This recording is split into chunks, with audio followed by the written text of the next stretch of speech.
പാവപ്പെട്ട ജനങ്ങൾ ഞങ്ങൾ ഈ മണ്ണിൽ ഇവിടെ ജീവിക്കുന്നതാണ്. എന്നാൽ എല്ലാ അസുഖക്കാരാ ഞങ്ങൾ കോളനിയിൽ എന്ന് പറഞ്ഞാൽ ഇടിഞ്ഞു വീഴാറായി ഞങ്ങൾ നനഞ്ഞു കൂന്ന് കോളനിയിൽ കിടക്കുക. ഇത്തിക്കരയാറിന്റെ ഉത്ഭവസ്ഥാനവും ആയിരക്കണക്കിന് ജനങ്ങൾ ആശ്രയിക്കുന്ന മുത്താർ കുടിവെള്ള പദ്ധതിയും ഉൾപ്പെട്ട പ്രദേശത്ത് മാലിന്യ സംസ്കരണശാല നിർമ്മിക്കുവാൻ ഒരിക്കലും നാട് അനുവദിക്കയില്ലെന്ന സന്ദേശം ഭരണവർഗത്തെ ബോധ്യപ്പെടുത്തുവാൻ വനറാണിയുടെ കിരീടം പോലെ തലയുയർത്തി നിൽക്കുന്ന കുടുക്കത്തുപാറയും സഹ്യാദ്രിയുടെ മനോഹാരിത വിളിച്ചു പറയുന്ന കന്യർഗയ വെള്ളച്ചാട്ടവും ഫാം ടൂറിസത്തിന്റെ മേഖല ലോകത്തിന് തുറന്നിട്ട എണ്ണപ്പനത്തോട്ടവും അത്യപൂർവമായ സസ്യങ്ങളും സസ്തനികളും പക്ഷികളും ജലജീവികളും മത്സ്യങ്ങളും പൂമ്പാറ്റകളും സൂക്ഷ്മജീവികളും ഇവയ്ക്കെല്ലാം പുറമെ ആയിരക്കണക്കിന് മനുഷ്യരും ചേർന്ന് ആവാസ വ്യവസ്ഥയെ ജീവൻ നൽകിയും സംരക്ഷിക്കുമെന്ന് ഉറക്കെ പ്രഖ്യാപിച്ചുകൊണ്ട് ഇന്ത്യൻ നാഷണൽ കോൺഗ്രസ് അലേമൺ മണ്ഡലം കമ്മിറ്റിയുടെ നേതൃത്വത്തിൽ ഇന്ന് വൈകിട്ട് 4 മണിക്ക് ചണ്ണപ്പേട്ടയിൽ വമ്പിച്ച ജനസദസ് സംഘടിപ്പിച്ചിരിക്കുകയാണ്. ജനസദസ് ഉദ്ഘാടനം ചെയ്തുകൊണ്ട് പ്രമുഖ പരിസ്ഥിതി പ്രവർത്തകനും നാടിന്റെ ജനകീയ ആവശ്യങ്ങൾക്ക് വേണ്ടിയുള്ള ധാർമ്മിക പോരാട്ടങ്ങളിൽ എന്നും മുന്നണി പോരാളിയുമായ CR നീലകണ്ഠൻ സംസാരിക്കും.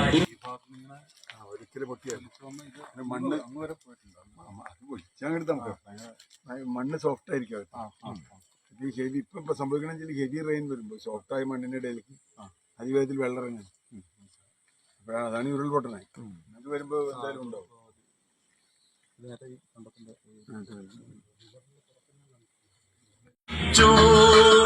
നമ്മൾ ആകാശവേഗത്തിൽ ഇന്ത്യയെ കെട്ടിപ്പടുത്തു.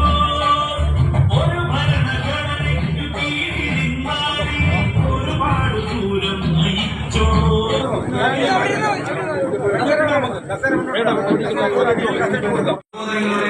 ആത്മാവിന് നിത്യശാന്തി നേർന്നുകൊണ്ട് 1 മിനിറ്റ് നമുക്ക് മൗനമായി പ്രാർത്ഥിക്കാം.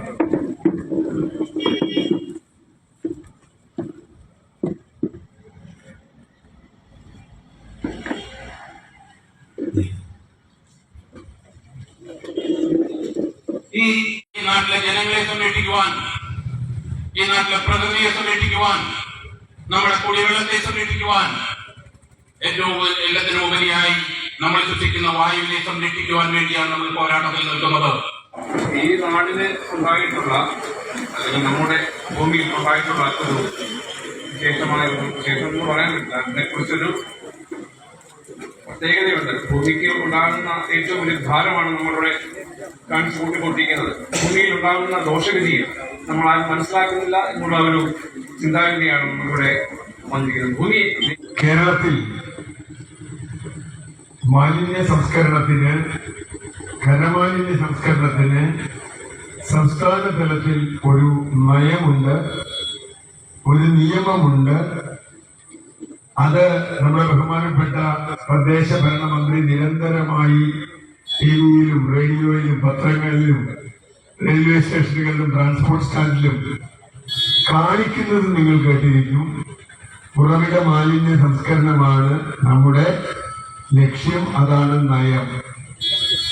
ഉറവിട മാലിന്യ സംസ്കരണം എന്ന് പറഞ്ഞാൽ എല്ലാവരും അവനവന്റെ വീട്ടിലുണ്ടാകുന്ന മാലിന്യങ്ങൾ പ്രാദേശികമായി ജൈവ മാലിന്യങ്ങൾ സംസ്കരിക്കുകയും ഹരിതകർമ്മസേനകൾ പ്ലാസ്റ്റിക് ശേഖരിക്കുകയും അത് നേരത്തെ പറഞ്ഞ ഞാൻ അതിന്റെ സംവിധാനങ്ങൾ കിടക്കുന്നതിന് ഇവിടുത്തെ പഞ്ചായത്തും ഇവിടുത്തെ ജനപ്രതിനിധികൾക്കും രാഷ്ട്രീയ നേതാക്കൾക്കും ഒക്കെ അറിയാം.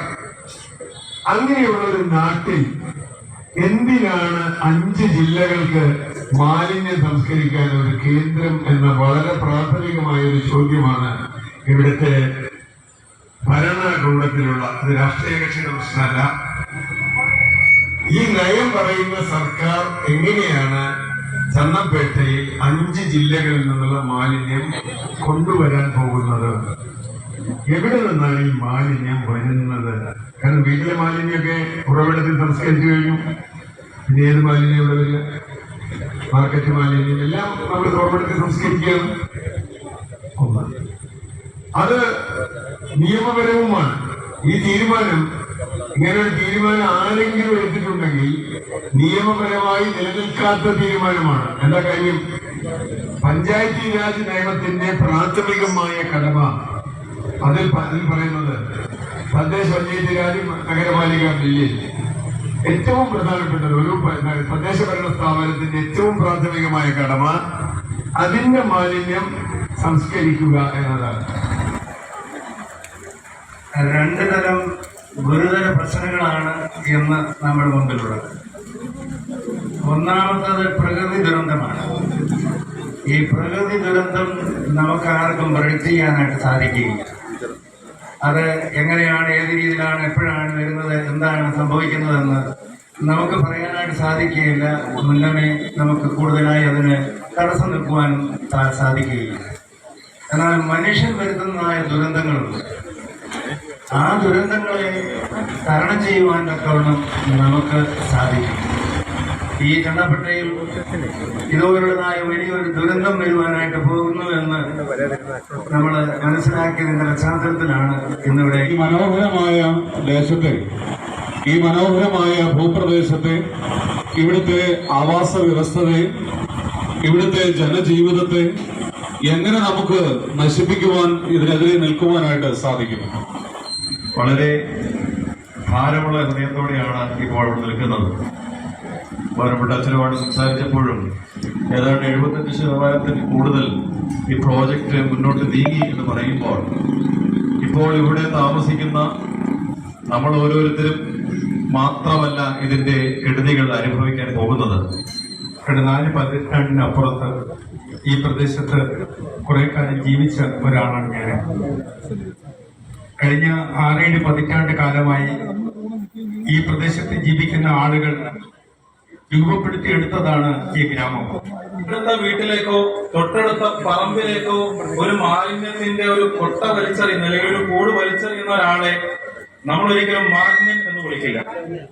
മാലിന്യമായ ഒരു പ്രവൃത്തിയായിട്ട് അതിനെ പരിഗണിക്കുകയില്ല. അതുകൊണ്ട് തന്നെ ഇത്തരത്തിൽ ഒരു പ്രദേശത്തെ അല്ലെങ്കിൽ ഒരു 3-4 ജില്ലകളിൽ നിന്നുമാണ് ഇവിടെ മാലിന്യം എത്തുന്നതെന്നാണ് എനിക്കറിയാൻ കഴിഞ്ഞത്. അങ്ങനെ പക്ഷേ ഈ മാലിന്യ പ്ലാന്റ് ഇത് ഭരിക്കുന്ന പാർട്ടിയുടെ തീരുമാനത്തിന്റെ അടിസ്ഥാനത്തിലുള്ള ഒരു പ്ലാന്റാണ്. അവരുടെ നയത്തിന്റെ ഭാഗമായിട്ടുള്ള ഒരു പ്ലാന്റാണ്. ആ പാർട്ടിയിൽ അല്ലെങ്കിൽ ആ ഭരണത്തിൽ നിൽക്കുന്ന പാർട്ടികൾ അവരുടെ ഒരു ഗവൺമെന്റിനെ, പാർട്ടി പരിയാണ് നാട് ഭരിക്കുന്നത്, ആ ഗവൺമെന്റിനെ സമ്മർദ്ദത്തിലാക്കി ഈ നാട്ടിലെ ജനങ്ങളെ രക്ഷിക്കാനുള്ള ഒരു കടമ അവർ നിർവഹിക്കണം. വ്യത്യാസം കൂടാതെ സഹകരിച്ച എല്ലാ ജനവിഭാഗങ്ങളുടെയും നേതൃത്വത്തിൽ ഇവിടെ സംഘടിപ്പിച്ച ഈ പൊതുയോഗത്തിന് എല്ലാവിധ ആശംസകളും അറിയിക്കുന്നു. ഒപ്പം നാം ഒരു കാര്യം മനസ്സിലാക്കണം, ആർക്കും വേണ്ടാത്ത മാലിന്യങ്ങളാണ് ചണ്ണപ്പട്ടയിലേക്ക് കടന്നു വന്നുകൊണ്ടിരിക്കുന്നത്. നമുക്കറിയാം, ചണ്ണപ്പട്ടയിൽ ഒരു മാലിന്യ പ്ലാന്റിന്റെ പേരിൽ രൂക്ഷമായ സമരം നടക്കുന്ന സാഹചര്യത്തിലാണ് ഒരു കള്ളുഷാപ്പ് കൂടി ഓഗസ്റ്റ് മാസം 15-ാം തീയതി മദ്യ വിരുദ്ധ ദിനമായ സ്വാതന്ത്ര്യ ദിനത്തിന്റെ വാർഷികം കൊണ്ടാടുന്ന അതേ ദിവസം തന്നെ തെരഞ്ഞെടുത്തത് നാം മനസ്സിലാക്കണം.